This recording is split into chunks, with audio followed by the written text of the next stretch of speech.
Hey everyone, Effie here. Today I'm going to show you how I made the middle card using our Large Peony 2 stamp set and Marigold Colorburst watercolor powders. Ooh, that's a mouthful right there. So first off, I started by heat embossing the Large Peony stamp and the leaves onto some watercolor paper, and I'm going to emboss this with our rose gold embossing powder. The watercolor paper that I'm using is the Canson XL watercolor paper, and it comes in a pad. I just cut down the sheets to A2 size so that they're ready to use for the future. So after I stamped my peony and the leaves with Versamark ink onto the watercolor panel, I just spooned on some of our rose gold embossing powder, and then I melted all of that powder using my heat tool. So before you apply the heat to your panel, make sure you heat it up for about 10 to 15 seconds to get it good and hot, and this will help you avoid as much warping as possible. After I get everything embossed, I'm going to start watercoloring, and I'm using Ken Oliver's Marigold Color Burst. It comes in his new Fresh Florals pack, and I picked up the entire set. I am so in love with all the bright colors that come in the set. So what I do when I watercolor this peony is I use one fine tip water brush to apply a tiny bit of color to the inside of the petal, and then I take a larger brush. You can use a medium or a large water brush. I tend to use the medium brush because the large is too big, but if that's all you have on hand, you can definitely make it work. So after I apply a little bit of color with the fine tip brush, I will take a clean medium tip brush and I'll just pull that color out. And as you can see, I'm moving from the paper to the paper towel with my medium tip brush. And that is just me kind of washing away or cleaning my brush tip. And then I take that clean brush tip and I pull more of that diluted color towards the edge of the petal, and I do this several times, and the reason why I do this is so that I get a really nice blend and a really nice gradient, because I want the petals to be the darkest towards the inside of the petals and then the lightest as you get towards the outer edges of the petal. So I'm just going to color in the rest of the peony just using the one color burst powder, and then I'm going to color in the leaves using several shades. I use Terre, Vert, sap green, yellow ochre, and a little bit of Prussian blue color burst. The Prussian blue is just to shade a little bit, but you can see that I experiment with different colors for all three leaves. So if you're following this video tutorial, I would recommend that you pull out whatever green watercolors you have and just experiment with dropping different shades of green into different areas of your leaves, and that way you get a little bit more depth and dimension to your leaves or foliage. Now I'm going to turn on some music and I'll be back after I finish watercoloring.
Next, I'm just going to rose gold heat emboss our brushed love sentiment onto some vellum. You may want to use the heavyweight vellum if you have it. I did not have the heavyweight vellum, so it did look a little, I guess, wrinkly, but it was all I had on hand, so I just went with it. After I heat embossed the sentiment, I die cut the brushed love using the coordinating die, which is available in our shop now. After I die cut the sentiment, I went ahead and I die cut my large peony too on the leaves using the coordinating dies. I just taped the dies down with some tape and then I ran the whole thing through my die cutting machine. Next, I'm just going to blend some color onto an A2 size card panel. This is just regular white cardstock, and this is what I'm going to be popping my peony and my sentiment on. So I took some Caribbean turquoise dye ink and I just blended some of that color onto the corner of that panel using a stencil brush. I thought that I wanted more intensity in colors, so I took my Miami Cool dye ink and I just added a little bit more color onto the corner of my panel. After I finished blending my panel, I trimmed it down a little bit and then I popped it up onto a side folding A2 size card base. Then I popped up my peony and foliage using more dimensional foam tape.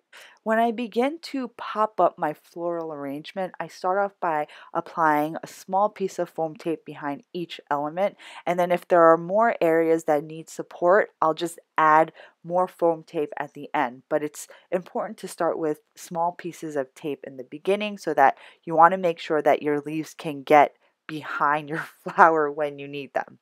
So after I finished with my flowers, I popped up my love sentiment with some extra foam tape, and then I white heat embossed the rest of the sentiment onto some gray cardstock, and then I popped that up above and below my sentiment. Then to finish off the card, I just added some clear dewdrops in 7 and 5mm sizes. I created additional variations of this card using our Large Peony 1 and 3 sets and also our brushed U and hug sets. For the color bursts, I used the Wisteria for Large Peony 1 and our Peony color burst for the Large Peony 3 card. So thank you all so much for watching. I will see you next time. Bye!